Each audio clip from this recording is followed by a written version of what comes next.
Saudações, pessoas! Sejam bem-vindos a mais um episódio do Vira Casacas Podcast. O meu nome é Felipe Abal e eu estou aqui com ele, Gabriel Divan. E aí, Gabriel, como é que tu tá? Tem novidades pra nós? Tem novidades. Eu estou putíssimo com o fato de que tem um narrador da TV que está narrando agora, já não sei se é a Eurocopa ou se é a Copa América, que ele está abusando daquele papo do Janot lá do se tem bambu, lá vai flecha. Ah, Jesus, não, é que eles inventam uns troços e 15 minutos do primeiro tempo, por enquanto está indo pra prorrogação, hein? Tipo, calma, amigão, calma, cara.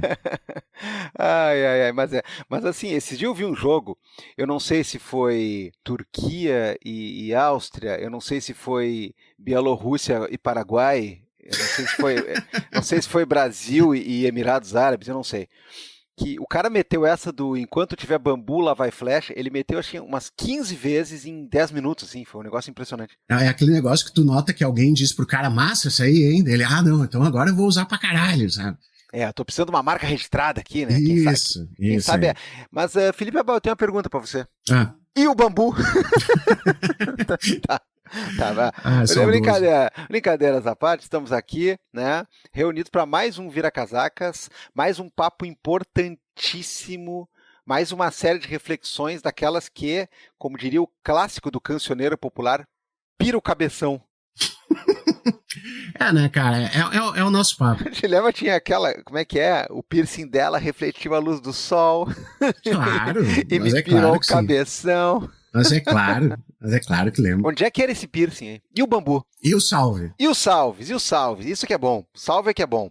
Bom, eu vou chamar uns salves aqui, meu velho, de um lugar que as pessoas elas acham que não é muito recomendado, porque nem sempre pinta, mas pinta sim. A grande questão é que tem uma puta de uma caixa de spam que meio que absorve tudo como se fosse um buraco negro. Eu tô falando das mensagens do Twitter.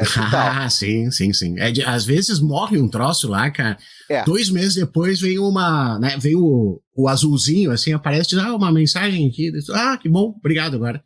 Assim, você vai ganhar 10 milhões de dólares aqui, até o dia 4 de junho. Isso, Então eu vou ler aqui 2 mensagens que chegaram por lá. Eu tô falando da primeira aqui da Carolina Fernandes. Ela mandou uma foto dela. Olha, eu vou contar a história aqui, ó. Fala, rapazes.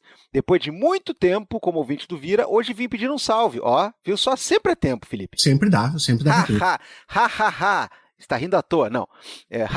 Diz ela, e para tal, envio foto minha e do meu namorado, ambos coxa branca, agora torcedores do Grêmio. Como assim, cara? Sim, porque o Grêmio começou a jogar lá em Curitiba, então eles foram lá dar um apoio. Eles não deram muita sorte, né? Porque eles foram aqui... Coxa branca e pé frio. Não, é que essa foto é no Grenal, lá do Couto Pereira. Né? Mas o fato é que é o seguinte, Como é que terminou ele? Eu não me lembro. Pois eu posso dizer que o casal tem muita sorte no amor, né? Porque no jogo não teve muito, mas eles estão lindos aqui. Abraço, Neivan Soria. Eles estão lindos aqui, ó. E ele aproveita para contar que muito em breve terei nas mãos a minha cópia do Condor FC, que comprei depois de ouvir o episódio maravilhoso de vocês com o Fabiano Neme. Então tá aqui, ó, pra Carolina, pro namorado sem nome, um salve. Então os dois aqui tirando uma onda no Couto Pereira, indo ver um Grenal, rapaz. Que coisa. Muito bom. Vejam sempre Grenal. Vou apoiar que estejam sempre em Grenais agora. Ai. Bom, é divertido de qualquer maneira, né? Ó, aqui nós temos o Guilherme Belotti, e ele também manda uma foto, né, em primeiro plano, tem 2 amigos dele aqui, né, eu vou falar o que ele conta pra gente. Não sei se é por aqui o melhor lugar, bom, é também, Guilherme, mas queria mandar um salve pra vocês. Depois de sei lá quantos anos ouvindo hereticamente, porque religiosamente sou contra, e para pedir um salve para meus companheiros felinos, o Mixtape, 12 anos, preto e branco, com um belo bigode desenhado, ele é preto e branco aqui, e realmente tem um bigode branco no meio da cara preta, e o B-Side, onde é que vocês arrumam esses nomes, cara? O Mixtape e o B-Side, 11 anos, tigradinho, super peludo, literalmente, né? Os dois foram adotados no Brasil e já mudaram 2 vezes de país com a gente, para a Alemanha e para a Suécia, rapaz. Olha só. Ô, Guilherme. Então é o Guilherme. Quando o cara olha ali nas estatísticas e tem os pontinhos assim, né? Alguém ouvindo na Suécia. Então é o Guilherme, tá bom? Mas, ô, Guilherme, hereticamente, na Suécia, não sei, cara. Que bandas tu curte aí, Guilherme? Tô brincando. Um abraço aí, principalmente pros gatinhos, estão muito bonitos aqui, estão olhando com uma cara assim de quem, né? Não quero aparecer em fotos. Mas tudo bem. E tu, Felipe, que salve tu tem aí pra nós? Eu tenho 3 salves, cara. O nosso amigo Douglas Tolentino, ele deixou um comentário pra nós lá no YouTube e disse, olha, finalmente comecei a apoiar o Vira Casacas. Olha que delícia, cara. Comentário no YouTube e apoio ao mesmo tempo. Merece um grande salve, nosso amigo Douglas aqui. Aí, merece um salve, merece um agradecimento especialíssimo. O Mamuteira, que já ganhou salve, ele pediu um salve pro pessoal da Frente Organizada Popular de Garopaba. Tu gosta de Garopaba, Gabriel? Ah, eu gosto de Garopaba, cara. Frequento Garopaba há muito tempo e, aliás, lamento por não frequentar mais, cara, porque é um lugar muito especial. Olha que maravilha. E lá no Blue Sky, lá no céu azul, né, o Matheus também, ele disse, onde é que eu posso pedir salve? Daí eu acho que, né, os dois disseram, em qualquer lugar, onde estiver o Vira Casacas, você pode pedir salves. Né? Onde houver Vira Casacas, né, é que nem aquele, como é que é? No dia mais claro, na noite mais densa, é o juramento dos lanternas verdes. Exatamente. Então um salve pro Matheus de São Bernardo do Campo, que pediu um salve pra gente lá no céu azul. São esses os meus 3 salves, Gabriel. Então, estamos bem de salve aí. A gente tem que ir pro episódio, mas não sem antes dar uns recadinhos. E o primeiro deles é o seguinte. Na semana agora que está saindo esse episódio, no final da semana, era sextou de à parte, mas aí a Ingrid vai colocar agora uma musiquinha, aquela tipo assim... Porque não tem a parte, pelo simples fato de que eu vou sair de férias.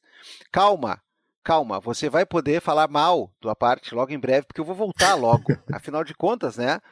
Tem gente que vive de férias, né, Felipe? Tem gente que tira férias, assim como quem foge e é recapturado, né? Exatamente. E é o meu caso.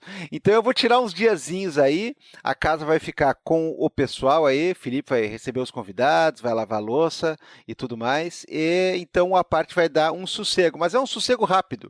Se você é das 4 pessoas que gostam do A Parte, né, eu volto logo. Se você é das 14 mil que não gosta, né, lamento, né, eu vou voltar a encher o saco, né, você vai ter ali um tempinho só de respiro.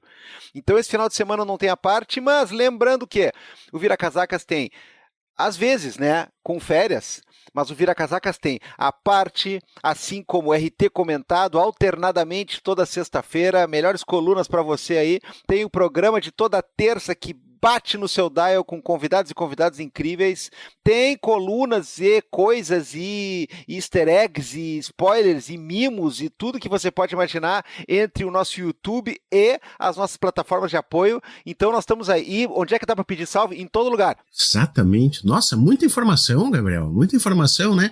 Mas assim, merecidas férias, eu prometo cuidar de tudo, vou dar água para as plantas, né? Vou alimentar os bichinhos, vai ficar tudo tranquilo aqui. Eu acho muito louco os pais e mães de plantas, né? Porque, cara, de uma hora para outra, é assim, ó, são 2 coisas. É academia, malhação, maromba e suplementos e plantas. Uhum.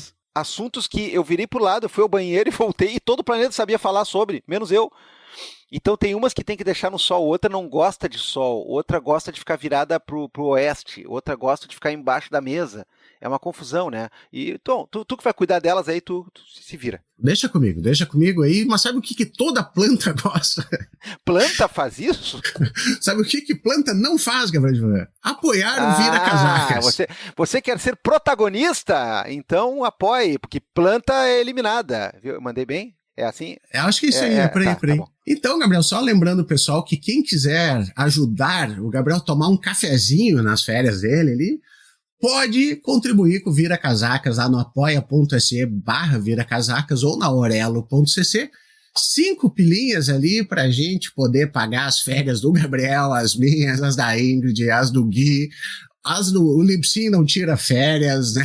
Todas essas coisas aí. Não tem, tu diz assim, ó, opa, vou dar um tempo aqui assim, vocês podem não me cobrar. Não, precisa, tem que pagar. Então a gente precisa de apoio também. Olha, eu só vou ser o chato aqui que vai dizer o seguinte, eu vou tirar essas férias aí e vou pagá-las com o suor do meu trabalho, porque a gente sempre se orgulha de dizer que nós não vamos ficar rico, vira casaca, a gente só quer manter a coisa em dia e os profissionais bem remunerados, por favor.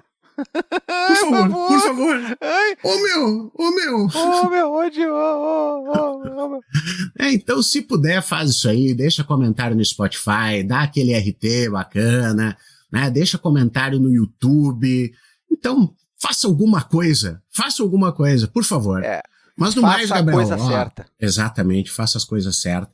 Gabriel, boas férias, te cuida e a gente tá te esperando aqui de volta, mas não vamos te incomodar nas férias, porque eu acredito que domingo e férias não se incomoda trabalor. Olha, nada, perfeito, zero. Perfeito. Inclusive vou ignorar você, tô brincando. tô brincando. Mas vamos lá, que antes das férias tem programa e tem papo forte. Vamos lá. Gabriel Divan. Aqui estamos nós. Muito bem, Gabriel. Estamos bem acompanhados. Mais uma semana, mais um episódio. Como é que tu tá se sentindo? Tudo bem? Cara, eu gosto quando vem gente que a gente já conhece. Eu gosto quando vem gente que estreia. Eu gosto. Eu sou alguém que gosta, né? Eu sou, como diz a canção, eu sou amor da cabeça aos pés. E temos uma estreante aqui, já estávamos há um tempo querendo falar com ela e dessa vez deu tudo certo, as agendas bateram, estou empolgado. Eu também, Gabriel. Então vamos dar um oi aqui. Estamos com Renata Nagamini. Renata, muito obrigado por ter topado o convite de participar aqui do Vira Casacas. Fazia tempo mesmo que a gente queria conversar contigo, só faltava o convite e a gente ia acertar as coisas. Obrigado por estar aqui, dá um oi pro pessoal e faz uma apresentaçãozinha, né? Diz de onde é que vem, o que que faz, para depois a gente poder entrar no nosso papo. Oi, gente, estou feliz de estar aqui conversando com vocês. Obrigada pelo convite. Acho que vai ser bem estimulante e divertido, assim.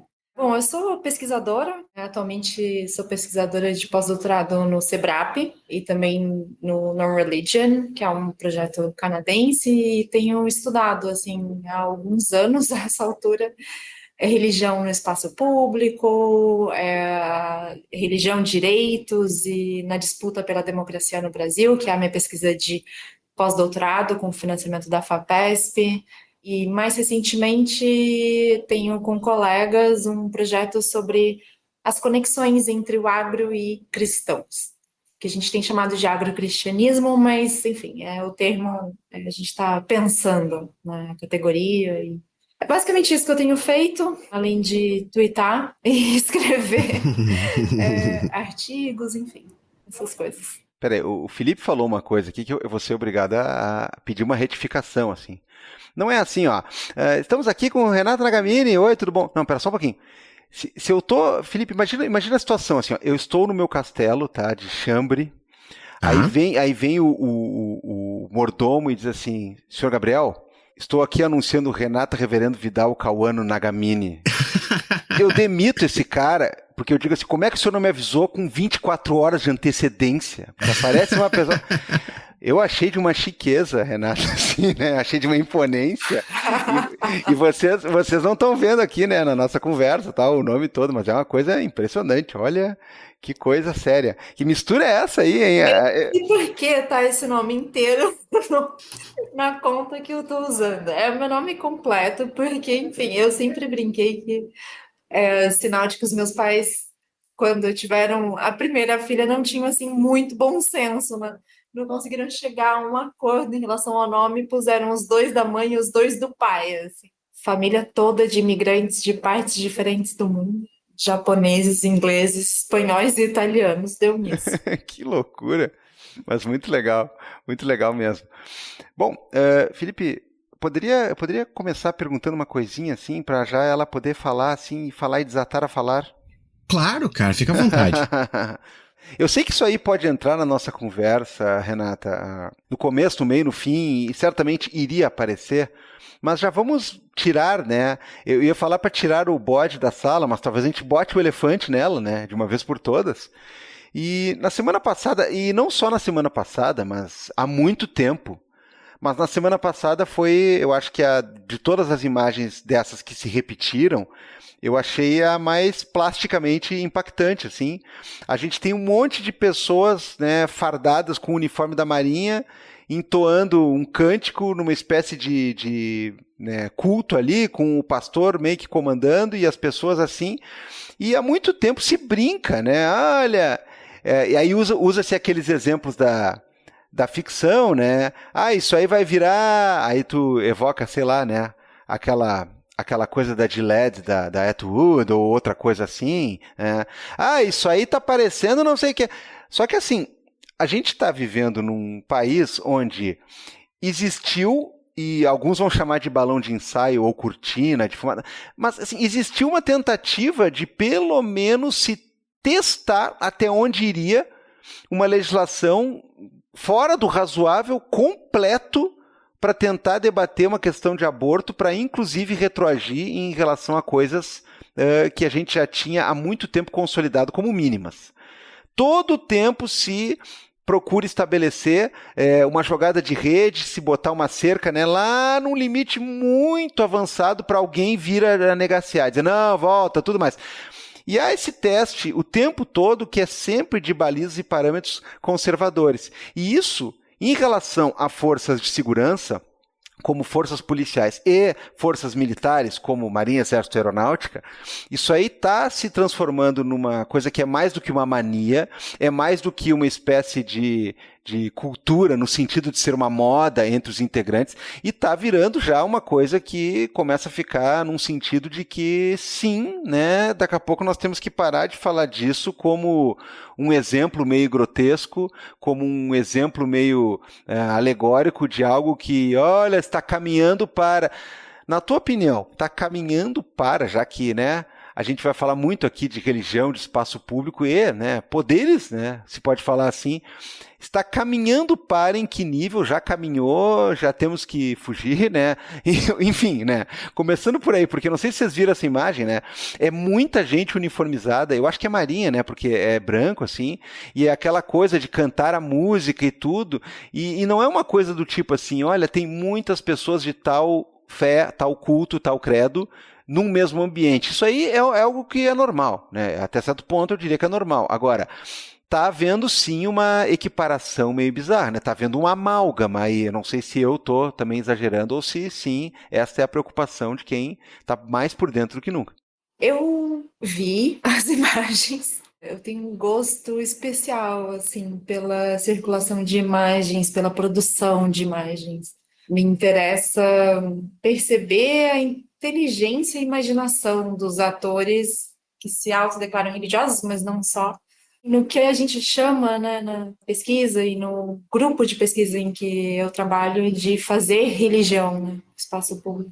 A produção e circulação de imagens é uma forma de ação de diferentes atores e, inclusive, de atores que se autodeclaram religiosos. E esse é um caso de uma ação particularmente bem sucedida, né?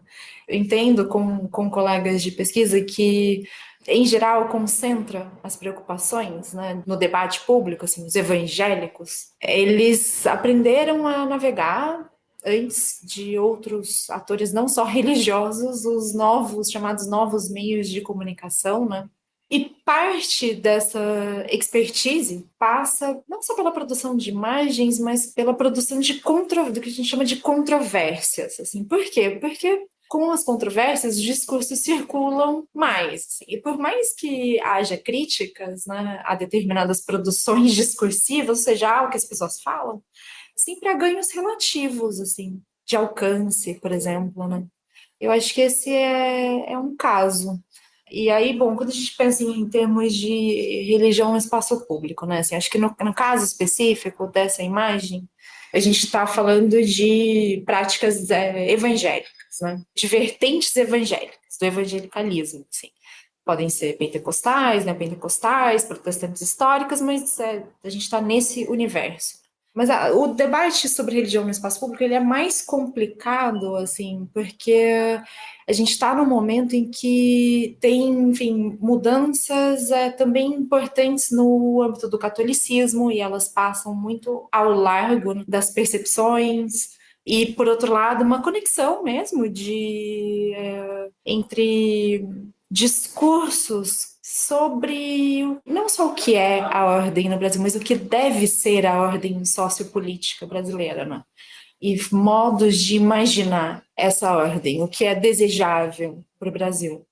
E me chama a atenção porque a gente, no projeto temático, a gente tem um observatório da religião e interseccionalidades, e justamente nesse momento a gente está na fase assim, de classificação manual já, de todas as instituições, organizações, associações religiosas ali inscritas no CNPJ em vertentes. E nessa fase manual, uma coisa que me chamou a atenção foi justamente a quantidade não é que seja um grande número, mas assim, tem uma certa recorrência associações militares, de militares evangélicos. Assim. Então, quando eu vi a imagem, eu lembrei imediatamente do meu espanto na fase de classificação manual com a ocorrência, né, dessas organizações e associações. Assim. Eu acho que eu estou misturando tudo, mas o que eu acho que é importante, assim, quando a gente pensa, e aí eu vou me deslocar, me aproximar do debate sobre aborto, o que eu acho importante,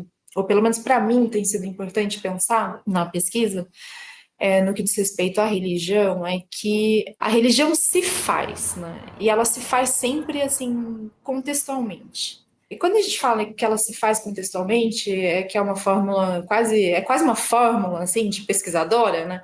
O que eu penso em termos muito práticos há um repertório compartilhado que é percebido como religioso e há pessoas muito encarnadas, assim, sabe? Que são mulheres, são pessoas de classe média, classe baixa, classe alta, que têm renda, enfim, são pobres, são ricos, e são heterossexuais, são LGBT, são brancas, são negras, e todas essas pessoas, o grosso dessas pessoas, tem práticas religiosas, e essas práticas são diversas, embora elas se reúnam em determinados momentos sob um nome.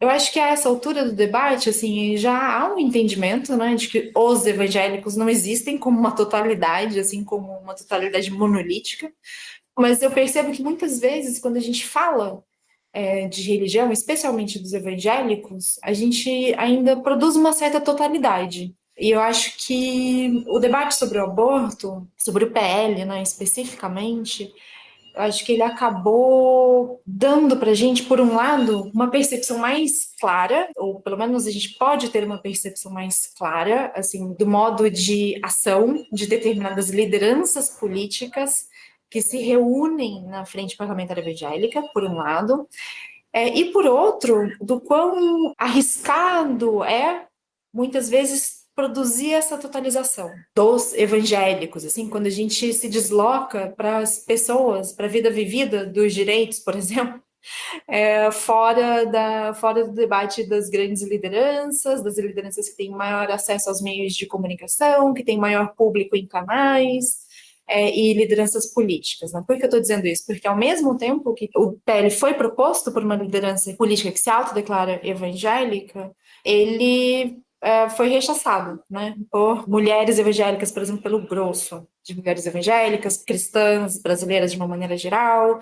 Então, eu acho que é importante a gente perceber essas nuances também, porque é a partir dessas nuances que a gente pode se beneficiar de trabalhar com a ideia de que a religião se faz, esse fazer é contextual, às vezes as pessoas convergem num determinado momento, mas esse momento, dependendo do modo como a gente trata esse momento, a gente pode produzir uma estabilidade na análise que muitas vezes ela não existe necessariamente na vida vivida dos direitos, por exemplo, dos direitos das mulheres nesse caso, né? Eu não sei se eu respondi, mas enfim, estou pensando alto aqui a partir da sua provocação. Não, mas inclusive trouxe uma coisa que eu quero também discutir um pouco depois, né? Que é a possibilidade de resistência a isso. E veja só, o recorte mulheres que tu trouxe de um modo muito importante, ele é uma outra questão, uma outra caracterização também, até para evitar esse essencialismo, porque de um ponto de vista, o pessoal está tentando pautar isso daqui. Claro, né? Não vou associar 100% da coisa a interesses que vão estar ligados à própria prática ou vivência ou querer fazer parecer ser evangélico, né? Agora, uma das possibilidades de antídoto vem de outros recortes internos. Essa questão da mulher também é muito importante, mas eu vou querer fazer mais uma pergunta sobre isso depois, porque agora é Felipe Abal que vai vir com a palavra. Mas se a Renata quiser responder também ali, depois eu faço a minha, porque na verdade, Ivan, eu acho que eu ia mais ou menos pelo mesmo caminho. Eu acho que dá pra gente juntar as duas coisas. Antes da votação desse chamado PL do estupro, né, que, aliás, obrigado pessoal, eu acho genial essa forma como foi moldada a discussão, né? Se tivesse ficado como PL do aborto, talvez fosse para um outro lado. Eu acho muito bom conseguir moldar a discussão para o lado que a gente quer puxar essa discussão. Mas enfim, quando tava rolando mais os debates, como eu me odeio, eu tava vendo a Globo News. E daí fizeram aquele lance de chamar, né, uma pessoa que era contra e uma pessoa que era a favor. A que era contra foi a Sâmia, que estava falando no momento, e quem era a favor, agora eu não me lembro o nome do deputado, mas o que me chamou muito a atenção no discurso dele, Renata, foi o seguinte, foi uma coisa que na verdade aparece várias vezes. Aquele bater na tecla de que nós somos a maioria porque o Brasil é um país cristão. Então, eu acho que vai ao encontro, Divan, por causa que, assim como muita gente utiliza o negócio do os evangélicos pensam, os evangélicos querem, né, do lado da esquerda, de um progressismo, por exemplo, essas lideranças que estão no Congresso, elas também utilizam dessa retórica para dizer que o que eles estão fazendo é falar em nome de todos, né? E também, Renato, eu queria te ouvir a respeito dessa questão desse pensamento com a democracia, né? Porque quando uma pessoa dessa, uma liderança dessa, ela vem e diz, não, nós somos a maioria, o Brasil é um país cristão, isso vai muito contra a ideia democrática de que, bem, mesmo que isso seja verdade, isso não significa, como dizia um certo ex-presidente que não pode mais ser elegível, que a minoria tem que se curvar, né? Não é exatamente assim que funciona. Então, eu estava pensando nessas duas vertentes, né? Porque de um lado, às vezes em rede social você vê gente dizendo eu acho que bancada evangélica não deve existir, o que me parece um erro porque tem que ter representatividade de todos, o que não significa que eles podem impor religião, moral, né, dogmas para todo mundo, mas ao mesmo tempo esse discurso de nós somos a maioria, logo todos têm que fazer o que a gente pensa, porque não casa com o ideal democrático. Boa. Eu acho, assim, fascinante observar as operações, assim, de diferentes atores, né? E uma das operações importantes é justamente essa que você indicou, assim, pelo menos para pensar o Brasil nos últimos anos, assim, eu diria de 2010 para cá, assim. Eu tendo a pensar hoje, né? Se posso mudar daqui a pouco e já me desloquei em relação ao que eu pensava há pouco tempo atrás, assim. Hoje eu acompanho esse tipo de produção, né, de operação, assim, a maioria da sociedade brasileira, menos atentos ou com menos interesse em descrever o que é, mas em produzir algo. Claro, eu concordo, acho que a maioria seja cristã no Brasil, mas isso significa o quê, exatamente? Todos têm a mesma relação com o cristianismo? Todos percebem o cristianismo do mesmo modo? Todos fazem as mesmas coisas em nome do cristianismo? Todos entendem que uma determinada imaginação de ordem social é a mais desejável? Não, né? Assim, eu acho que são cristãos, as pessoas, o que a gente observa em pesquisa, são pessoas sendo cristãs de modos diferentes. E essa totalidade da sociedade brasileira como uma sociedade cristã, ela é produzida por esses atores no esforço de produzir uma unidade que não existe. O que a gente observou nessa discussão do PL é justamente que, embora os defensores do PL se apresentassem como atuando em nome da maioria da sociedade brasileira que é cristã e descrevesse essa maioria como cristã, a maioria da sociedade brasileira, ainda que ela seja cristã, foi contra o PL do estupro, né? O chamado PL do estupro. Então, foi um momento interessante de observação, mas também de observação, como você apontou, desse tipo de operação, assim. E é importante estar atento, né, a essa dimensão produtiva do que os atores fazem, assim. Mesmo, quer ele esteja descrevendo ou não algo, ele está produzindo uma unidade que, bom, a gente percebeu não existir, né? Ou existir num sentido contrário àquele que, pelo qual o deputado, no caso, se orientava. Então, eu acho que esse acabou sendo um momento privilegiado de observação agora. O que também me chamou a atenção nesse caso, mas tem me chamado a atenção nos últimos anos, tem me interessado como pesquisadora, é a dimensão que eu tenho chamado na pesquisa de dimensão produtiva não só das práticas discursivas ou não discursivas. E isso diz respeito ao direito, porque a meu ver, a gente pode observar, né, nos últimos anos, é todo um esforço por construir uma interpretação dos direitos humanos diferente da interpretação que tem prevalecido no pós-Guerra Fria, eu diria. Muita gente classifica essa proposta, né, de interpretação de antidireitos. Eu acho que, enfim, eu entendo a classificação, mas que eu acho que é importante perceber é que não se trata só de uma contestação dos direitos humanos ou de uma recusa, simplesmente, do que existe. Há toda uma produção de algo para o que se entende, né? Determinados atores entendem que a interpretação dos direitos deveria se deslocar, dos direitos humanos especificamente. E isso inclui, claro, direitos das mulheres, direitos dos povos indígenas, direitos de pessoas LGBT, e minorias de um modo geral. Essa interpretação, essa proposta, né, de interpretação, e que os atores, enfim, em torno da qual os atores que eles tentam validar, né, como uma proposta compatível com a democracia. Então, aí também não se trata de uma proposta que não recusa, não. O esforço é por construir uma interpretação alternativa a prevalecente no pós-Guerra Fria dos direitos humanos e validá-la como uma interpretação compatível com a democracia. Ela reconfigura, de fato, a relação entre maiorias e minorias. Por que maiorias e minorias? Assim? Porque tanto as minorias quanto as maiorias são mais circunstanciais do que muitas vezes a gente tende a pensar assim, no calor do debate, né? E o caso do PL do estupro mostrou isso. Assim, a maioria no debate específico foi contrária ao aborto, ainda que foi contrária ao PL, né? E favorável à previsão legal, né, da prática do aborto sem punição. Assim. Maiorias e minorias são muitas vezes circunstanciais, elas se formam ali em função de problemas específicos.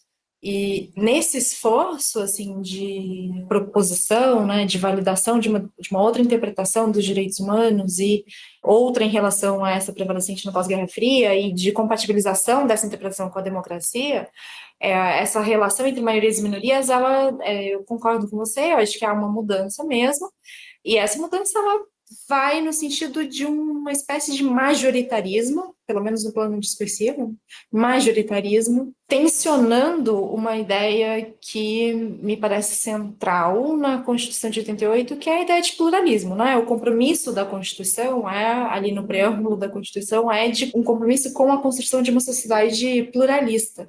Aí realmente a gente consiga talvez construir o problema de uma maneira interessante, né, intelectualmente. Mas, enfim, não sei, eu tô pensando alto aqui com vocês, tá, gente? Eu tô num momento, assim, incipiente ainda de pesquisa, tenho 8 meses de pesquisa, então tô bem nessa fase de construção, por isso também a conversa é super boa, porque ajuda a gente, né? Com certeza, mas tá vindo muita coisa legal, Gabriel Divan. Pois é. Renato, eu queria saber, né, se tu tem algo para nos iluminar a respeito, ou para especular, ou para pensar alto, né? E pensar alto aqui é a premissa, sempre, né? O resto a gente vai construindo. A respeito de qual foi o ponto específico de virada, porque a gente vem assistindo uma crescente, por exemplo, né, e aí, de novo, né, tomando cuidado de a gente não simplesmente empacotar e não generalizar, né, essa circunstância, a gente vem assistindo um crescimento, né, muito exponencial de pessoas que se dizem evangélicos, que praticam, né, a fé evangélica, ou, enfim, né, assim se instituem, e também, obviamente, é concomitante ao crescimento de igrejas, ao crescimento de locais de culto, a maior, né, absorção de fiéis pelas igrejas, aquelas que a gente já conhecia de muito tempo, que são as maiores, né? Eu ia dizer assim, Felipe, desse ramo, né? Mas aí ia ficar meio ofensivo, né? Na verdade, é que eu tava procurando a palavra, mas ia soltar essa porque eu não achei outra, mas aí alguém já ia interpretar como uma piada mais ousada, inclusive, do que eu quero fazer agora. Então... E aí a gente tem uma pequena questão... Desse KNAI. Mais ou menos isso. dessa questão toda aí, né? A gente tem um pequeno, grande ponto para trabalhar, que é quando é que isso aí virou, ou quando é que isso aí passou a ser uma coisa deste tamanho, a ponto de termos já pesquisas em andamento consolidadas, a ponto da gente ter discussão sobre como é que deve ser e onde deve se pautar as questões, né? Se tem ou não tem que ter bancada evangélica. Eu acho uma discussão até meio boba, porque se tem muita gente, né, que se reúne também por esse fator, assim como tem por fator de regionalização, de tematização e tudo mais, não é um problema haver uma bancada evangélica. Agora, no sentido que a gente usa a palavra, é uma questão de pessoas que se elegem em função disso e que vão lá compromissadas, quase como com um setor da economia ou como uma questão de localismo. As pessoas vão compromissadas com liderar discussões que muitas vezes são de pauta que tem a ver com costumes. Não só, mas muito, porque é uma das coisas importantes. Então, quando é que a gente pode notar algum ponto de virada? E ele, claro, que pode estar situado próximo da gente aqui, como pode estar situado, né, em algum momento bem mais afastado, até porque não necessariamente está situado em algum lugar, porque necessariamente, né, como em história as coisas acontecem, não há um único ponto ou uma única chave ou alavanca que vira. Mas a gente falava muito de crescimento, e aí eu estou situando os exemplos aqui que dizem respeito aos evangélicos, né, para não parecer que eu estou pegando no pé, porque, de fato, a gente não vê outra bancada, a gente não vê outra aproximação, quer dizer, nós temos aí ministro do STF que foi assumidamente, né, escolhido para fazer um agrado para todo esse pessoal, para fazer um agrado e para ser uma espécie de representante. A gente tem uma série de questões aí envolvendo cargos e órgãos que estão muito intimamente ligados com essas bancadas. Então é por isso que eu estou falando dos evangélicos, tá, pessoal? Se houvesse, sei lá, a bancada shintoísta ou coisa parecida atuando na mesma proporção, podem ter certeza que eu estaria falando igual, tá? Não tem problema. Mas assim, onde é que está esse ponto ou essa confluência de coisas que faz isso aí virar não só uma massa de cultura e religião, né, que se expande, como também essa coisa que a gente identifica em poderes militares, em pautas parlamentares, em recortes ali para analisar a questão social e política? Cara, eu tava pensando aqui, eu sempre tenho a impressão de que possa parecer assim, sei lá, que eu tô querendo salvar, eu não quero salvar ninguém, assim, se tem uma coisa que eu não faço em geral é salvar os atores de si mesmos, sabe? Mas eu tenho a impressão, assim, de que no caso dos evangélicos tem uma coisa que bom, primeiro que eles quase que portam o nome, eles se apresentam como evangélicos. E isso, para mim, tem relação com o que é percebido pelos atores como uma necessidade de aparecer num país que é majoritariamente católico, né? Hoje menos, mas enfim, quando os atores, né, quando evangélicos, assim, eles emergem num país, vão se constituindo como força num país que é de hegemonia católica. É importante a gente perceber os usos do nome, inclusive, quase como um ponto de referência em torno do qual se agregar para se fazer notar num país de hegemonia católica.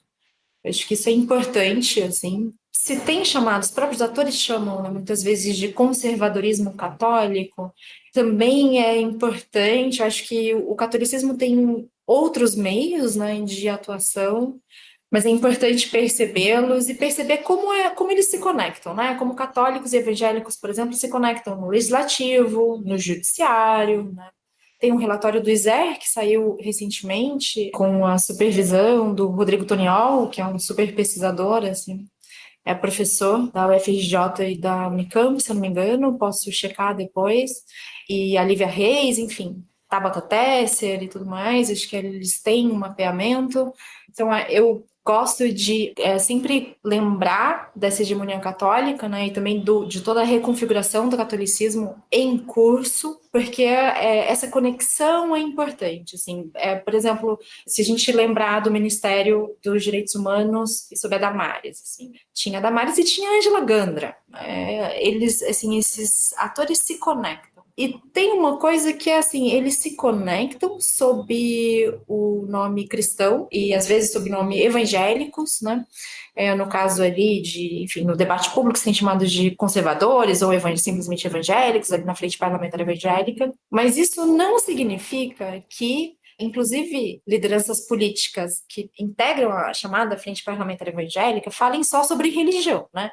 E aí eu acho que vale a pena lembrar, assim, que em 2018, se a gente está tentando pensar, assim, momentos, né, marcos de um processo recente, em 2018, a Frente Parlamentar Evangélica apresentou um plano de Estado, que tem, assim, de tudo, quase nada de religião, do que seria convencionalmente percebido como religião.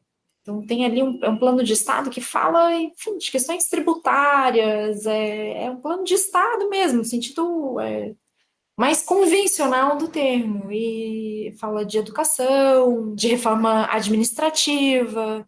E nesse mesmo ano, o CNA, né, apresentou também um plano semelhante, e acho que na mesma época, grupos ligados às Forças Armadas, ou mesmo as Forças Armadas, já não me lembro, apresentaram também um plano de Estado. Agora, olhando assim para trás, eu acho que um momento importante dessa história talvez seja 2013. Um marco assim na história recente de um processo do qual a eleição do Bolsonaro é um efeito.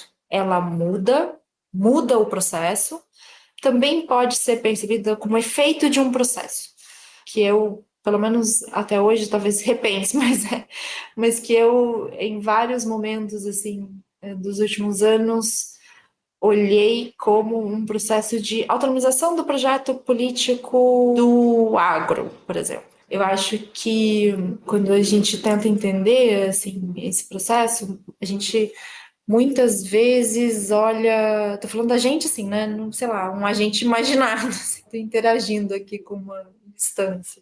Eu tenho a impressão de que no debate público, o debate fica muitas vezes concentrado em atores que se autodeclaram religiosos, e é claro que eles são importantes, mas eu tendo a pensar a eleição do Bolsonaro, por exemplo, como efeito desse processo e pensar esse processo como um processo de formação de uma coalizão de forças que vão convergindo em torno de uma imagem que se torna, ao longo dos anos, assim, a partir de 2013, talvez, mais e mais compartilhada, uma imagem de Estado mais e mais compartilhada, do que deve ser o Estado, de como deve ser a relação entre Estado e sociedade, talvez vá por aí, pelo menos no momento. Que aninho, hein? 2013. Vocês estavam pedindo passe livre e acabaram com o Bolsonaro. Né? Acabaram com bancada evangélica.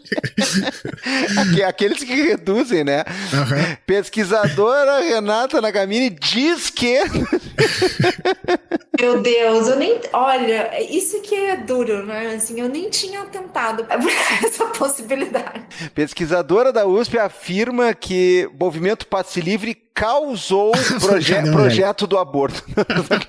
Nossa! Vai pros cortes. De fato, sempre tem essa possibilidade, né? Mas eu acho que é muito marcante, assim, a presidência da Comissão de Direitos Humanos pelo deputado Marco Feliciano. Estou falando em termos de marcos mesmo, assim, né? Porque pensar processualmente é uma coisa com a qual, enfim, eu me debato. Acho difícil, mas olhando assim para trás, a partir da sua pergunta, eu acabei parando em 2013, achei um ano importante. Mas a gente, na época, nós não vimos os efeitos mais nefastos de uma presidência da comissão pelo Feliciano se concretizarem. Mas pensando agora em perspectiva, né, aquilo é uma abertura de porta e é uma instalação, né, difícil de... É um mofo, Felipe, difícil de você retirar, né? É verdade, é verdade, é verdade. Agora, Renata, eu tava lendo duas coisas tuas, uma mais longa e uma mais curta, né? Porque uma é um texto teu do Substack, né? E a outra foi um tweet que me chamou muito a atenção à época que tu fez ele, que foi agora em maio desse ano. Que é a questão da relação que tem, né? E no teu Substack tu fala a respeito da questão dos evangélicos, da religião, com a questão da pobreza, né? Que a figura do pobre estava sempre na questão da teologia católica, como também no discurso da esquerda, e que tem uma mudança disso aí, uma apropriação, uma ordenação dessa questão da pobreza no discurso, né? Não sei se entre, então, né, evangélicos, a gente fazendo essa generalização, mas em algumas figuras ligadas. E daí eu liguei com um tweet que tu fez a respeito, né? Eu vou cotar aqui, então abre aspas. Sobre Pablo Marçal, uma das coisas que a Brasil Paralelo e outros sacaram é que a identificação não se dá unicamente em função do presente, do que se é. Ela pode se dar do mesmo modo em função de uma imaginação de futuro, do que se quer ser. E eu achei tão interessante isso aí. Agora, claro, né? Quando tu tá ali no Twitter, tu vai dizer, ô Renato, fala um pouquinho mais sobre isso aqui, faz uma thread ali de, né, 80 tweets. Mas me chamou a atenção a ligação dessas duas coisas, Renato, porque o que a gente vê muito, e daí de novo eu puxo até pro discurso de algumas pessoas de esquerda, né? Ah, mas o cara, ele é um pobre de direita, um pobre conservador, e isso aí tá errado. O que sempre me soa bizarro, porque... parece que tem aquele papel de iluminação da pessoa, de que ela não percebe o que ela mesmo precisa, né, ou do que ela mesmo se interessa, do que ela mesmo pode ter como uma autonomia. Como é que funciona essa questão desse discurso em cima, né, da pobreza dentro desse meio evangélico de lideranças, porque a gente sabe que tem bastante, né? Muitas vezes até, Renato, me disse eu tô errado, mas assim, ó, me soa esse discurso coach e esse discurso de muitos pastores tem uma semelhança, assim, entre eles. E essa questão de visão de futuro me chama também muita atenção, né? Porque, muito mais, às vezes, do que esse discurso do hoje, né? Veja, você precisa de uma carteira assinada, você precisa de um direito trabalhista, você precisa disso aí. A pessoa está projetando nesse futuro, talvez, de um empreendedorismo, de um você ficar rico, de tudo isso estando misturado. E tem um ponto de encontro entre essas coisas, entre, né, o coach Marçal e o líder evangélico que também fala de uma prosperidade, esse tipo de coisa assim? É engraçado, né? Assim, na análise social, perceber como as convergências vão se produzindo, né? Eu escrevi esse tweet porque eu esbarrei ali, atualizando meu feed, eu esbarrei num tweet que era: nós somos negros, pobres, da periferia, e por alguma razão nós somos representantes dessas pessoas, mas elas não se sentem representadas por nós. O que eu entendo e me fez pensar, porque quando eu li esse tweet, eu percebi que a representação era pensada de uma determinada maneira, né? Como uma representação do que se é, do presente, né? Assim. E eu percebo, observando um conjunto de atores, enfim, mas sobretudo os discursos mesmo, como eles circulam, né? Como os vídeos do David Leonardo vão parar na boca do uberista que me leva de casa para a rodoviária no interior de São Paulo, assim, observando esse tipo de coisa. Eu percebo que a percepção que as pessoas têm do que as representa não está necessariamente ligado ao que elas são. Muitas vezes está ligado ao que elas querem ser, ao lugar em que elas querem estar. ao que elas imaginam que seja o melhor para o futuro. Para mim, isso é muito presente, é quase uma obviedade.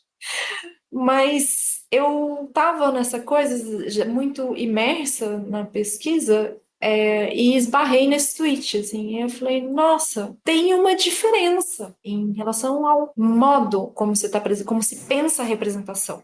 E eu tenho a impressão, assim, de que uma das intuições, assim, ou das sacadas da Brasil Paralelo, por exemplo, tem relação com o modo como se pensa a representação. E eu acho que na época eu tinha acabado de vir, assim, de uma conversa com a Bianca, do Intercept, e uma conversa em que eu terminei falando justamente isso, assim, porque eu tinha visto alguns programas ali do Ricardo Gomes, vice-prefeito de Porto Alegre, e ele falava num desses episódios que há uma tendência a pensar que as pessoas se identificam com a direita por questões ideológicas.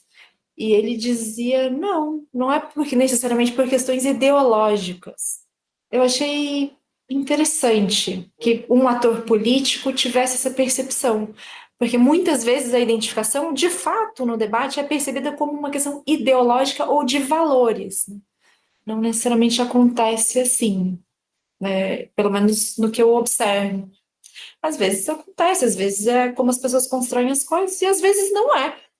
Às vezes a percepção de que se é representado, ela passa muito menos pelos valores que são compartilhados ou por uma questão ideológica do que por essa identificação com o que se quer, com o lugar em que se quer estar, com o que se imagina ser o melhor, não necessariamente em termos éticos, às vezes em termos práticos. Achei que tinha sentido chamar a atenção, né, para essa outra instância da representação, para esse outro modo de produzir representação que não passa pelo presente. E eu acho que não por acaso, no debate, e aí independentemente de se funcionar ou não nesse registro, no debate público brasileiro, a teologia da prosperidade foi se deslocando cada vez mais para o centro, para um lugar em que, no debate público, pensando assim, sei lá, academia, imprensa, que era ocupado pela teologia da libertação. Mas se a gente pensar, assim, pensando aqui, assim, com vocês, né, se a gente pensar prosperidade e libertação, acho que são modos diferentes, né, de produzir, de pensar o que é valor, como ele pode se fazer, né, em que lugar, em que instância o que se percebe como valor se faz. Então, a libertação e a prosperidade. A prosperidade, ela é o quê? Ela é desse mundo, né? Assim. E eu acho que também tem o Ricardo Mariano tem, né, trabalhos super clássicos a essa altura sobre o assunto, porque muitas vezes eu também percebo que para quem não se dedica a determinadas práticas religiosas, parece que é o dinheiro pelo dinheiro, né? Assim, pelo menos assim, nas igrejas que eu conheci mais de perto, é pela mediação do dinheiro que a igreja se faz, ou seja, que a religião se faz. Eu acho que isso é bem diferente, assim, do modo como a gente pensa, e muitas vezes também o modo como a gente percebe, né, as práticas religiosas não católicas no Brasil, ela é um modo muito informado pelo catolicismo, né? Então tem um estranhamento. Eu gosto muito dessa questão, Renato, que diz assim, mas é que parece tão óbvio, e realmente quando eu li, assim, o que tu escreveu, é aquele momento de luz, sabe? Tu diz assim, tava aqui na minha cara, assim, e tu tinha colocado isso aí exposto, e eu acho fantástico quando isso aí acontece. Pois é, a discussão chegou nesse indivíduo que encostou, né, nesse indivíduo em dado momento que eu vinha conhecer, vinha saber quem era, há não muito tempo, né? Até porque eu procuro, da minha parte, fugir de alguns conteúdos, né? E de algumas práticas e audiências, e de outra é aquela história de apresentar para mim ou não. Mas eu me lembro que uma vez, num Uber, um cara queria papo e começou a contar umas histórias e, sei lá, ele queria conversa. E eu me lembro que ele mencionou esse nome, assim. Não, porque eu estava vendo lá uma palestra do Pablo Marçal e ele falou que não sei o quê. E eu fiquei olhando como quem diz assim, tá, quem é esse cara? Que palestra? Que porra é essa? Tal. E aí sumiu do radar o nome. E o nome veio a ganhar força nos últimos tempos, e aí ficou um pouco inevitável, né, não tomar contato com quem era, com o que pretende fazer, ou com o que mente que diz que vai fazer, enfim. Mas a questão é, muito tempo atrás, quando estreou aquele filme, O Lobo de Wall Street, que, bom, análises para esse filme já existem em demasia, né? E eu mesmo já fiz algumas, então eu vou me poupar e vou os poupar. Mas eu quero chamar a atenção para uma coisa que é meu querido amigo que já participou com a gente aqui do Vira Casacas, Eduardo Marques de Marques, ele falou na época que eu me lembro que ele jogou o comentário para um lado que me pareceu curioso, mas que faz todo sentido. Quando todo mundo estava falando de discurso empresarial, a produtividade do capital, o neoliberalismo, a questão do egocentrismo e tal, ele foi para uma outra linha, ele disse assim, cara, esse filme inteiro e principalmente aquela hora que o Leonardo DiCaprio fala para o pessoal da firma que ele não vai se entregar para a FBI, que eles vão continuar sim fazendo tudo que eles estão fazendo e pronto, aquilo é a prova que os Estados Unidos não se livram jamais do neopentecostalismo, né, e do discurso pastoral e daquela coisa. Aí eu fiquei pensando, nossa, cara, que tiro certeiro esse daí, porque a gente vai ver que, na verdade, muito do discurso que a gente vai aglutinar dentro da caixinha ou vai aproximar da questão central do coach, do empresário de si mesmo, do cara que é um pouco self-made man, um pouco um leão, com ares de viking, que desbrava, e tudo é essa metáfora da luta, essa metáfora, né, de vencer o sacrifício, de ganhar, de ser mais rápido que o outro na busca da presa, não sei o quê. A gente muito associa isso com o tipo de coisa que a gente está usando para glamourizar o discurso empresarial, o discurso, né, de empreendedorismo, né, ou seja, o que o valha. Mas a gente não percebe, às vezes, o quanto esse próprio discurso e essa própria ambiência toda devem muito ao discurso religioso e a forma, inclusive, a oratória e a forma eloquente como um pastor, né, luterano ou coisa parecida vai expor sempre, né? É uma coisa que chama muita atenção. O cara vê um discurso, por exemplo, de um padre, se ele for ver numa missa um padre fazendo uma homilia, ele vai ver, dependendo do padre, uma coisa mais conservadora, uma coisa mais litúrgica, né, da igreja, sempre associando a exemplos, mas também tem aquela moda, né, do padre falar daquele jeito mais doce, vai tentar criar vínculos com o cotidiano, com a contemporaneidade. Agora, o pastor, seja o pastor, né, que de ofício, assim, né, de uma capela, de uma igreja, uma comunidade pequena, até mesmo esses que espetacularizam a função, ele precisa falar de um jeito que ele é agressivo, né? Ele nos desafia. Ele olha para a gente e diz assim, você vai aceitar tal coisa, Deus vai permitir que isso aconteça, é assim que você vai... Cara, é uma coisa muito fascinante, porque, por exemplo, pega esse cidadão aí, né, o Pablo Marçal, o discurso dele é uma mistureba muito ridícula e muito maluca de questão política de direita conservadora, passando por clichês, né, de empresariado, chegando a algumas mentiras, né, que se tornaram comuns de tanto que repetidas sobre autoajuda e espiritualidade, e isso tudo está inserido nisso. Então, assim, eu não sei se, de certa maneira, as igrejas se espetacularizam, né? Os ministérios religiosos se espetacularizam, ou se, justamente, o outro tipo de discurso eu vou inventar uma palavra aqui, que se igrejiza, né? E é uma coisa muito engraçada, porque a gente tem, Renata, eu vou chutar aqui, tá? Né? Tu, por favor, corrige, né? Tu arredonda essa cerâmica aqui, né? Eu vou mandar matéria bruta. Eu não sei se a gente não tem aqui uma das questões mais interessantes, que é uma via dúplice, né? porque nós falamos muito sobre o exercício de poder misturado com religiosidade, com dogmas e com estruturas, né, religiosas. Mas a gente tem que falar também que eles estão ganhando ou estão galgando espaço por um lado, mas também ganhando muito e galgando pelo outro, porque o falar bonito, o falar de forma comovente, de forma convincente, o falar de forma que as pessoas estão, inclusive, prontas para receber e abertas para se deixar influenciar. Ele é um falar que ele deve muito a essa questão da religiosidade e, às vezes, essas coisas se conectam, né? O cara vai lá, o político ultraconservador, ele ao mesmo tempo vai lá e se batiza, né? Ou se vangloria de ser, sim, membro religioso, até porque também começa a haver contradiscursos, né? As pessoas também, eu vejo muita gente com muita força se assumindo e cada vez mais, né, se posicionando em termos de, por exemplo, ser adepto de religiões afro ou coisa parecida.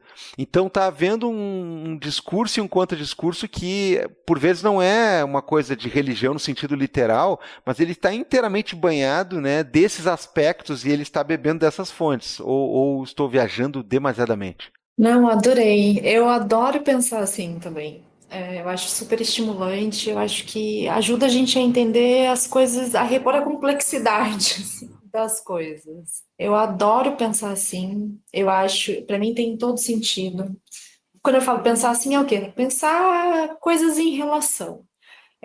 Eu acho que em algum outro momento assim da conversa a gente falava, né, que atores que se autodeclaram religiosos, eles não falam só do que é convencionalmente percebido como religião. Assim, nesse momento do projeto temático, né, que é o do núcleo de religiões no mundo contemporâneo, que é o núcleo que eu integro assim no CIPRAP, a gente tem tentado pensar a religião como uma linguagem, com seu repertório, sua gramática e, portanto, a sua historicidade, né? Um repertório que se constitui na história, né? Como tal. Agora, os direitos, a economia também são linguagens. E os atores religiosos, eles não são só religiosos, né? Atores que se declaram religiosos, eles trabalham, eles têm atividades, desempenham atividades econômicas, eles fazem outras coisas, assim, e falam sobre o mundo. A religião é muitas vezes uma linguagem que esses atores usam com outras para falar sobre o mundo. E eu acho que assim, interessante pensar isso, porque quando a gente fala, sei lá, o Pablo Marçal, ou eu falei o David Leonardo, né, eles não estão na igreja, eles estão no espaço público falando sobre um monte de coisas. O Pablo Marçal, ele pode se declarar religioso, mas ele se declara religioso em nome da religião, ele vai falar sobre o mundo, ele não vai falar só sobre a religião. E a contrapartida é verdadeira. Atores que não se declaram religiosos, muitas vezes falam sobre o que é convencionalmente percebido como religião, ao falar sobre o mundo. Isso acontece muito no STF. Se a gente olhar com certa distância para as decisões, sobretudo para os vídeos, dá para perceber. Assim. Então, eu acho curioso, fascinante. E eu gosto muito quando você fala, Divan, sobre a performance de atores religiosos. Porque um desafio, assim, e aí, sobretudo de evangélicos, por conta da hegemonia católica no Brasil, é o quê? É formar público para os seus discursos, formar público para as suas performances. Então, eles têm um desafio, assim. A gente pode pensar que esses atores falam e fazem, em alguma medida, uma resposta a esse desafio também, de formar público para os seus discursos, assim. A gente conversava antes, né, sobre essa coisa de formar público e tudo mais, né? Como eu tendo a olhar para essas performances, assim, performances com discurso, como orientadas para comunicar. Dimensão menos racionalista, assim, porque assim, quando a gente pensa comunica, muitas vezes a gente tem, né, o racionalismo é um hábito mental, sobretudo da academia, eu acho.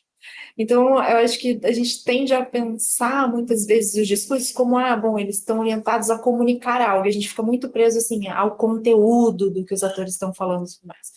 E aí, bom, observando evangélicos, pelo menos no que eu tenho uma experiência mais direta, assim, de campo, percebo, assim, que a comunicação, ela se orienta para conectar, falar e fazer coisas com as quais as pessoas se conectem.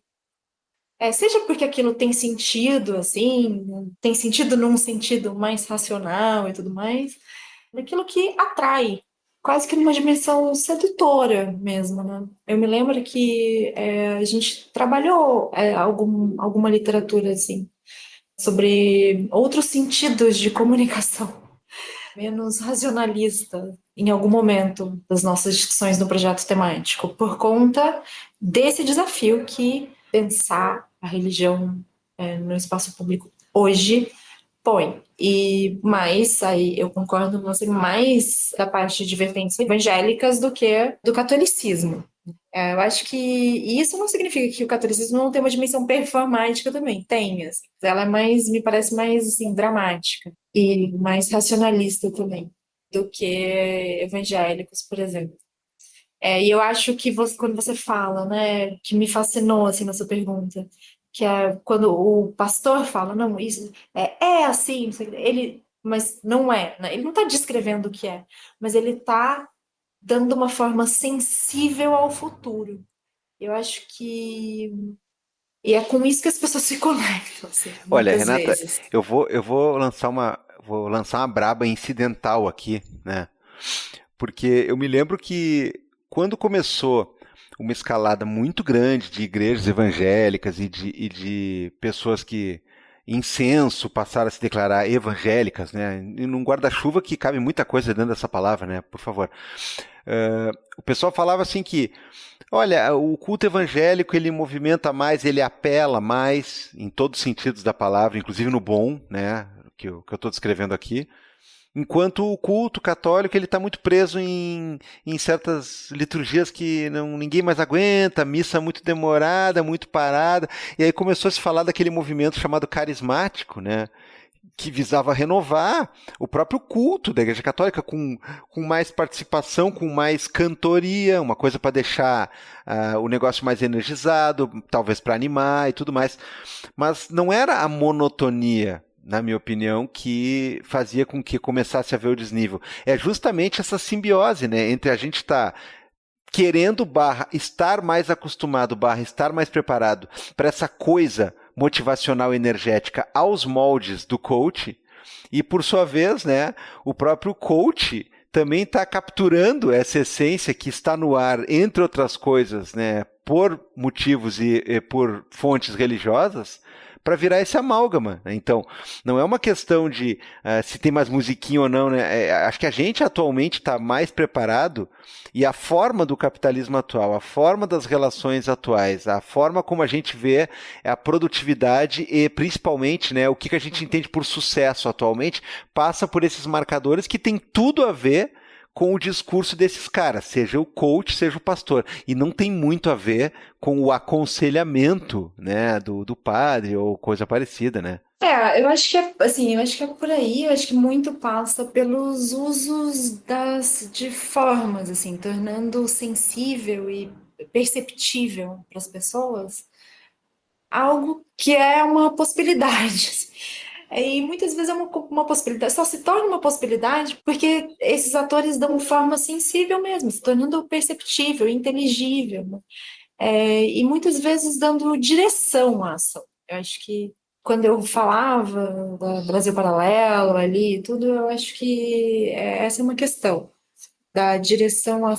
Muitas vezes eu percebo que se aposta muito, é comum, né, se apostar muito ao entendimento, assim, como se, bom, entendendo do que se trata, ou entendendo como eu entendo, se vai de uma determinada maneira. Não, não é, não se vai.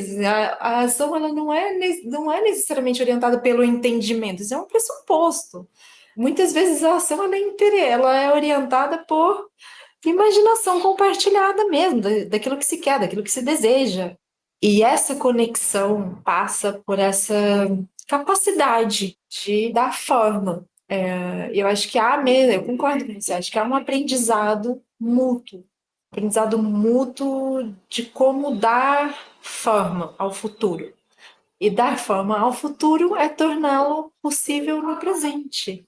E torná-lo possível no presente assim, dependendo de quão palpável aquilo é, orientação. Perfeito. Sabe que eu ouvindo vocês falarem sobre essas diferenças de como é que é um culto evangélico e a liturgia católica, o Gabriel Divan, eu sei que é grande fã de filme de terror, e Divan, eu tava vendo, eu acho que era esse horrível O Exorcista, o Devoto, que saiu ali pra pegar só a onda do Exorcista, assim, e eu achei muito engraçado que eles estão se aconselhando com um pastor, né? Eu gosto muito desse imaginário que tem em países que não são de maioria católica, né? Ou que não tem um tanto contato assim, porque a igreja católica parece muito, sei lá, talvez ela pareça meio mágica e tradicional e que pode fazer coisas.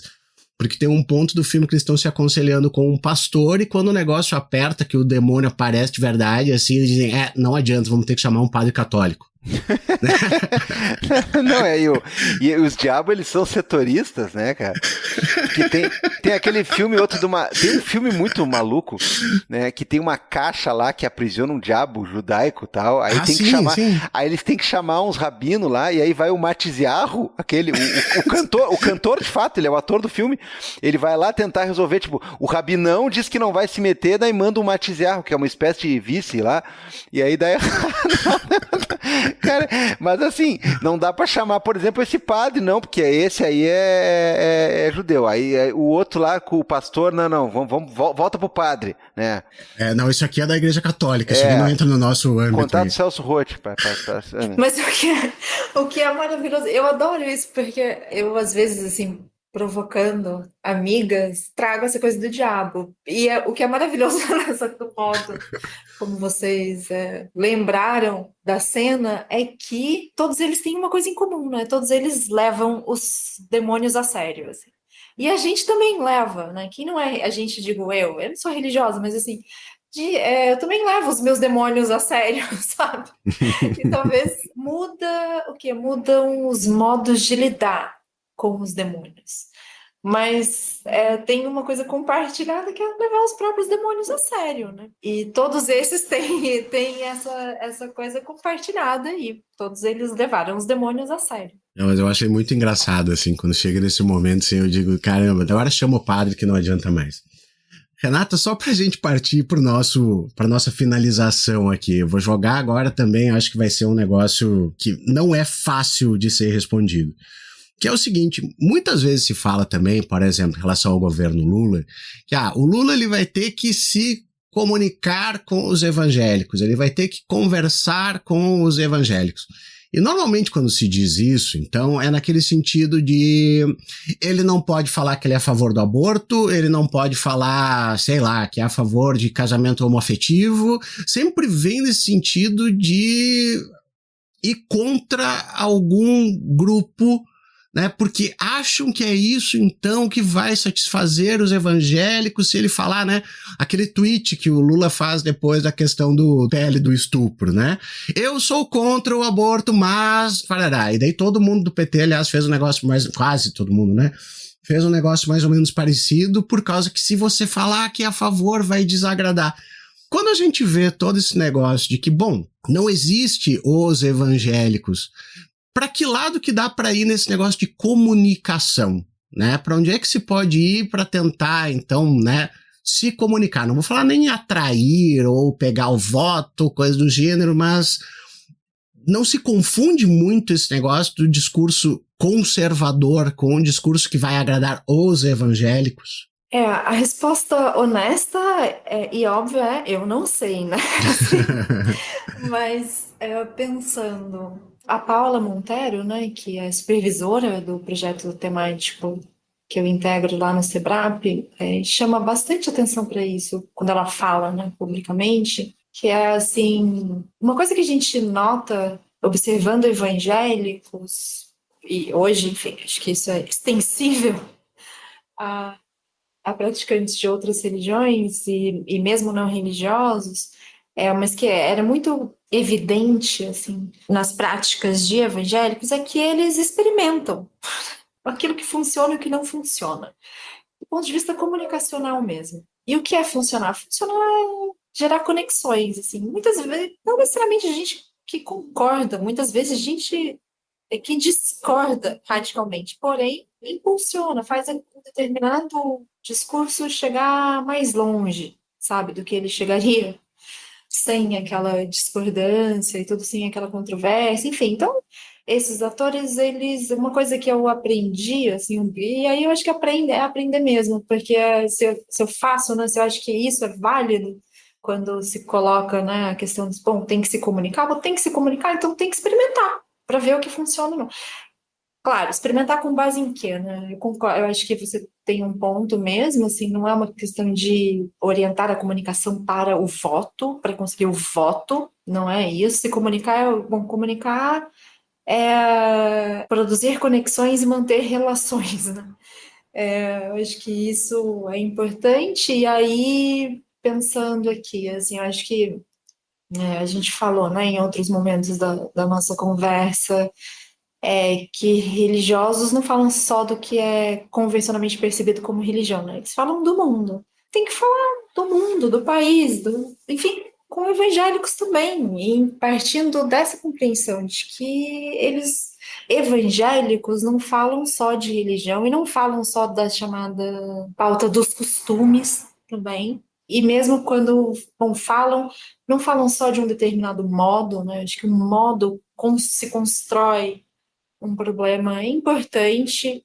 Eu acho que a mediação dos direitos, da linguagem dos direitos, eu acho que é importante, sim. A sociedade brasileira, muitas vezes isso aparece, né? A sociedade brasileira é conservadora. Bom, tudo bem, concordo, seja lá o que isso for, mas assim, ela se mostrou aberta à mudança. É uma sociedade fechada à mudança, não acho que seja isso. Agora, mudanças construídas, né, assim, com mediações. Mediação do direito, eu acho que é importante. Assim. Eu não tenho uma resposta, assim. Agora, o que eu acho que pensando alto, acho que é isso. Buscar se comunicar, né? Eu tenho uma história de uma colega, nem sei se eu posso falar isso, mas enfim, né, que ela contava, né, assim, que a mãe, ela de classe média baixa, é uma trajetória, assim, muito ligada a uma vertente do evangelicalismo. E aí a filha na USP levou a mãe para uma discussão ali, todo mundo, não, porque o capital, o capital, o capital, o capital. E a mãe dela, quando terminou, falou assim, ela gostou, mãe? Gostei, o que é o capital? Eu acho que é isso, se comunicar, né? Entender que se comunicar é se conectar. E partindo do pressuposto de que evangélicos falam do mundo e têm interesse no mundo, interpretam os direitos o tempo inteiro, falam de direito, falam de economia, falam, enfim, falam do mundo, não só de religião. E não só da pauta dos costumes também. Tudo bem, acho que tem uma resistência a determinadas mudanças, mas tem abertura a outras, buscar essas convergências que podem ser produzidas, experimentando. Ou seja, tentando falar do mundo de um modo que funciona às vezes melhor com determinadas audiências. Não é dizer aquilo que não se acredita, não é isso que eu estou falando. Sempre bom, né? Prestar atenção, não é isso que eu estou falando, não, mas é falar de um modo que às vezes funciona melhor para uma determinada audiência. Eu percebi, assim, em determinados momentos que o Lula tentou, por exemplo, usar a linguagem da religião e ser plausível. E eu acho que por exemplo, não acho que ele seja plausível. Ele pode falar em diabo, usar as mesmas, assim, o mesmo repertório. A performance é diferente, não é plausível como o próximo. Assim, ele é um católico, ele é um homem católico. Isso significa o quê? Não significa nada necessariamente. Porque ele pode usar outros repertórios para falar, se comunicar com evangélicos.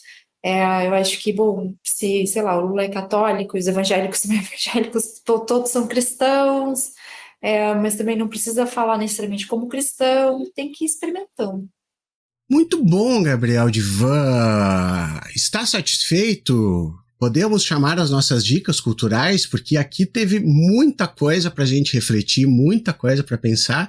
E, poxa, eu acho que, inclusive, até muitos preconceitos para tirar das nossas cabeças.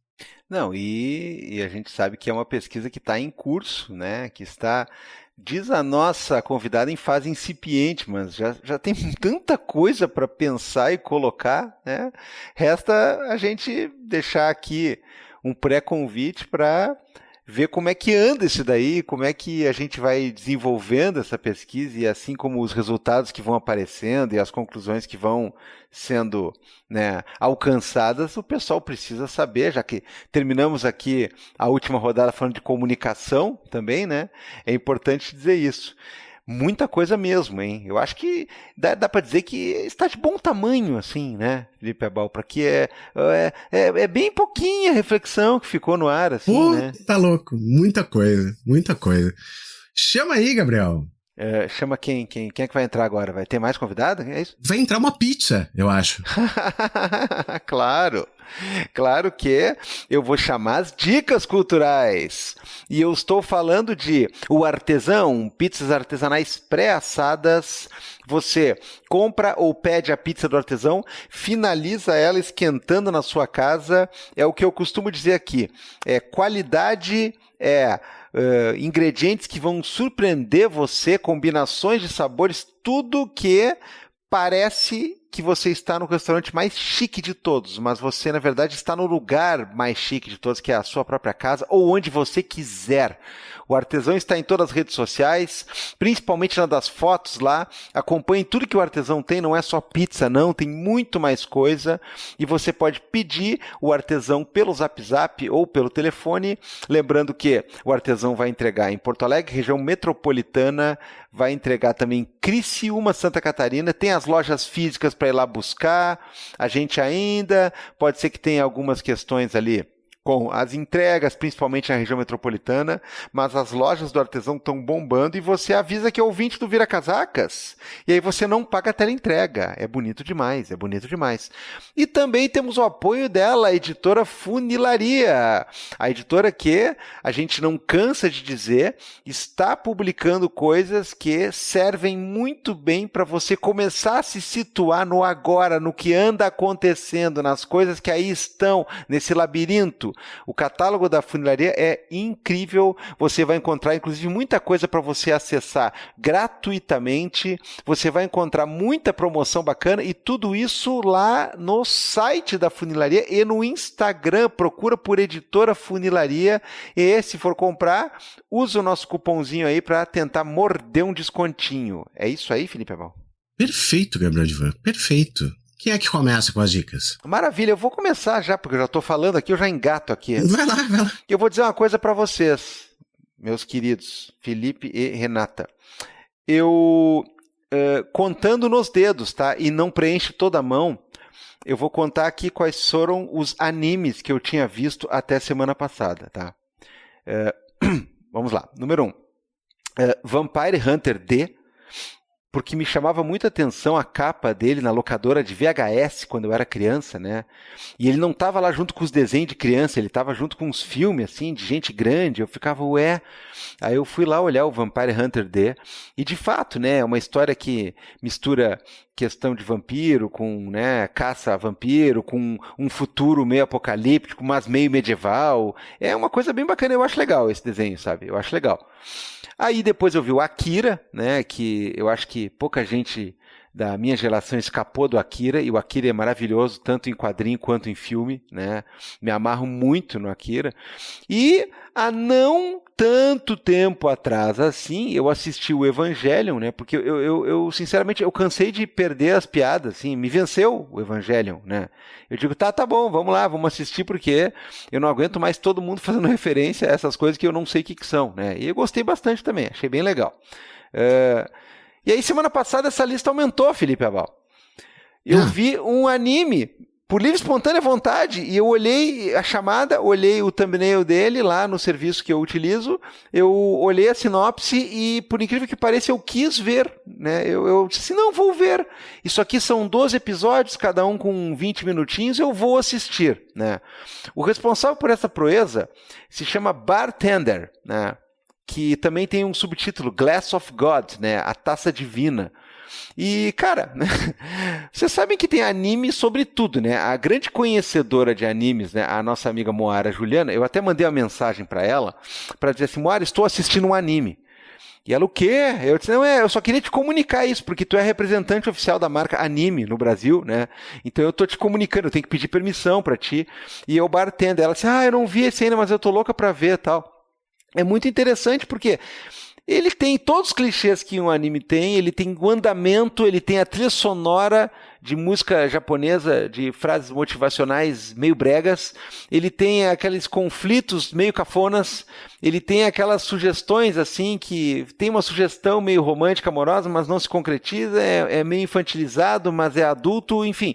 O Bartender, ele conta a história de um barman, que ele está para ser contratado, né? Ou melhor, estão tentando durante o anime inteiro contratar ele porque acreditam que ele é a pessoa certa para estar no bar de um hotel de luxo que está sendo inaugurado, um bar sofisticado lá, e tem toda uma questão pessoal ali do presidente do hotel e também depois, né, da neta dele e da outra colega de trabalho, que envolvem esse rapaz aí que precisa contratar esse rapaz específico, e aí todo mundo que vai no bar onde ele trabalha chega com alguma história, chega com alguma coisa, chega com algum sentimento, conta algo sobre a sua vida, e aí ele vai lá e prepara a bebida ideal que serve para acalentar ou para abrir os horizontes da pessoa, ou para acalmar ela, ou para fazer ela achar uma solução para os seus problemas.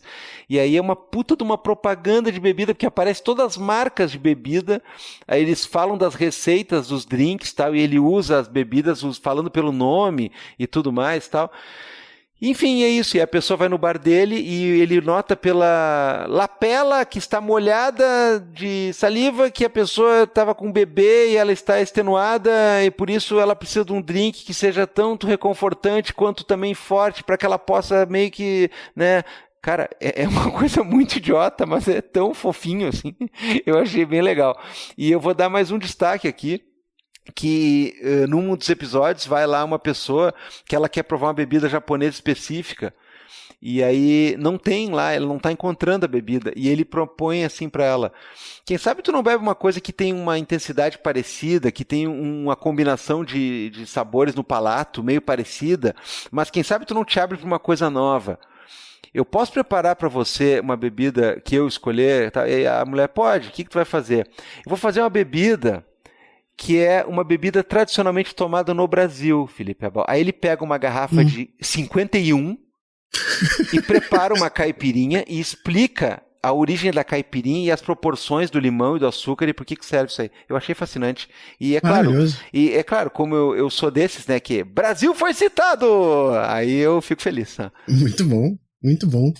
Tu assistiu aquele seriado que era da Apple lá, o Gotas Divinas, sobre vinho? Tu que é um apreciador de vinho? Não. Que é baseado num mangá? Eu ia dizer que...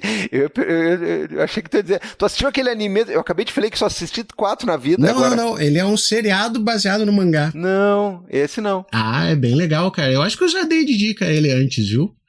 Mas enfim, ó, primeiro então aí, se eu não falei de Gotas Divinas, fica aí Gotas Divinas, achei bem bacana. Cara, é Glass of God, é Gotas Divinas, é religião, então foi o que me lembrou. Religião no poder público, isso aí, tudo isso aí. Esse é meu sangue, todo esse negócio. Outro dia eu acho que eu comentei contigo, Divan, que eu tava reassistindo uns filmes mais velhos e coisas, que às vezes o cara fica meio de saco cheio de ficar vendo filme novo e são ruins, e daí tu se frustra e dá uma porcaria. E daí eu tava assistindo Os Imperdoáveis, cara, que filme bom. Filmaço.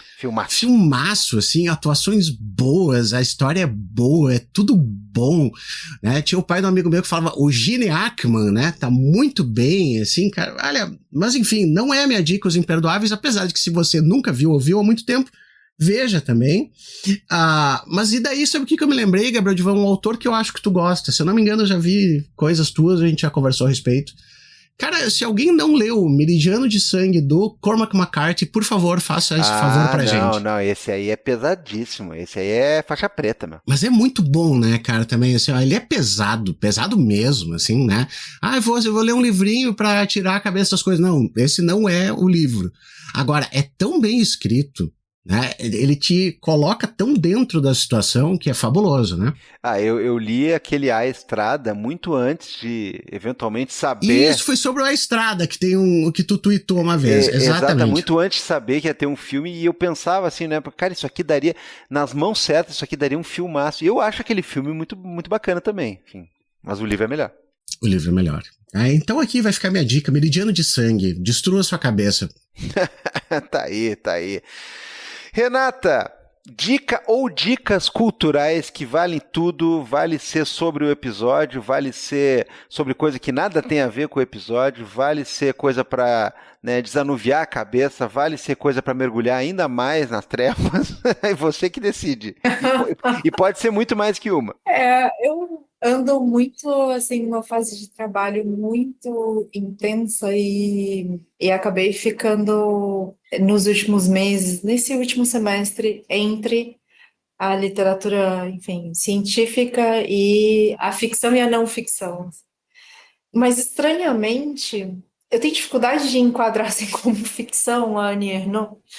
Eu confesso, mas eu andei maratonando a Joan Didion e a Annie Ernaux, então é o que eu tenho a oferecer, como dizem os professores, assim, é o que eu tenho a oferecer no momento. Eu realmente maratonei as duas, tudo das duas, e se não me diverti, me refiz, assim, nas noites com elas, então, enfim, eu li basicamente tudo delas, tudo em português, assim, O Ano do Pensamento Mágico, basicamente tudo das duas. Paixão Simples, da Ernaux, e muita coisa de não ficção, né? Mas acho que pode deixar a não ficção de fora hoje. Andei com Annie Ernaux, Joan Didion e Toni Morrison, mas os escritos de não ficção da Toni Morrison, assim. Passei pelos anos, o lugar, Paixão Simples, enfim, da Annie Ernaux, da Joan Didion, O Ano do Pensamento Mágico e Rastejando até Belém, Vou Te Dizer o que Penso, da Morrison, As Fontes da Autoestima, que, sei lá, eu já li algumas vezes e amo. Sobretudo para pensar, acho que no final, assim, acabei indo para esses um pouco por motivos não nobres, tipo o trabalho, mas porque acho que elas me ajudaram a pensar escrita. Joia, tá aí, ó. Já temos como é que é? A plenty of dicas culturais aí, literárias. Muito bom, Gabriel Divan. Renata, brigadão mesmo por ter topado o nosso convite. Obrigado por ter participado, ficou muito legal a nossa conversa. Esperamos que volte outras vezes. Só chamar, adorei, gente. Obrigada pelas provocações, por me ouvir pensando, mas principalmente por me fazer pensar, assim, por caminhos que sozinha eu não iria. Que bom, maravilha. Gabriel Divan, só resta tocar o berrante para tocar a boiada para longe. Olha, hoje especialmente, né, vamos tentar tocar uma boiada aí que está incomodando, né, que fica aqui ao redor, a gente tem que mandar eles para o lugar de sempre, mas eles vão lá e voltam e a gente toca, é aquela luta eterna que a gente sempre faz aqui, ao final do programa. Nós vamos então tocar a boiada, dependendo do player que você estiver utilizando aí, às vezes rola anúncios, às vezes não, né, deixa o gringo falar lá, né, porque eles estão colaborando aqui para a gente pagar o aluguel, né, então... Desde que não seja anúncio desses aí, né, desses aí citados aqui, né, alguns deles pelo menos, né, tá tudo bem, obrigado, você vai lá, é um anúncio em inglês lá, que você às vezes não vai entender nada, mas tudo bem, né, deixa o anúncio lá, mas tendo ou não tendo anúncio, o fato é que a boiada vai embora, e a gente vai embora pelo menos até semana que vem. Tchau! Tchau, galera! Tchau, gente!